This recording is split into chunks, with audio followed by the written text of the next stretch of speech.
ಎಲ್ರಿಗೂ ನಮಸ್ಕಾರ. ಶುಗರ್ ಕಟ್ನ ಮತ್ತೊಂದು ಎಪಿಸೋಡ್ಗೆ ಸ್ವಾಗತ.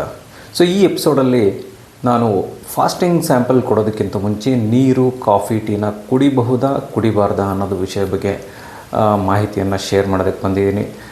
ಈ ವಿಷಯ ನಿಮಗೇನಾದರೂ ಇಷ್ಟ ಆದರೆ ದಯವಿಟ್ಟು ಇದನ್ನು ನಿಮ್ಮ ಫ್ರೆಂಡ್ಸ್ ಹಾಗೂ ಫ್ಯಾಮಿಲಿ ಮೆಂಬರ್ಸ್ ಜೊತೆಗೆ ಶೇರ್ ಮಾಡಿ. ಇದು ತುಂಬ ಜನರಿಗೆ ಹೆಲ್ಪ್ ಆಗೋ ಸಾಧ್ಯತೆ ಹೆಚ್ಚಾಗಿರುತ್ತೆ.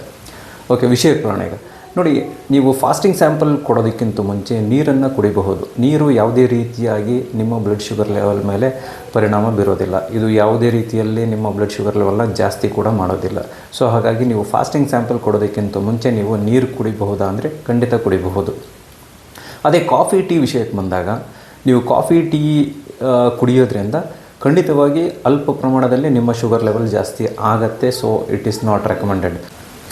ಈ ವಿಷಯ ತುಂಬ ಜನರ ಕನ್ಫ್ಯೂಷನ್ನ ಕ್ಲಿಯರ್ ಮಾಡಿದೆ ಅಂತ ಭಾವಿಸಿದ್ದೀನಿ. ಹಾಗೆ ಇದೇ ಥರದ ಮತ್ತೊಂದು ವಿಡಿಯೋವೊಂದಿಗೆ ನಿಮ್ಮ ಮುಂದೆ ಬರ್ತೀನಿ. ಅಲ್ಲಿವರೆಗೂ ನಮಸ್ಕಾರ.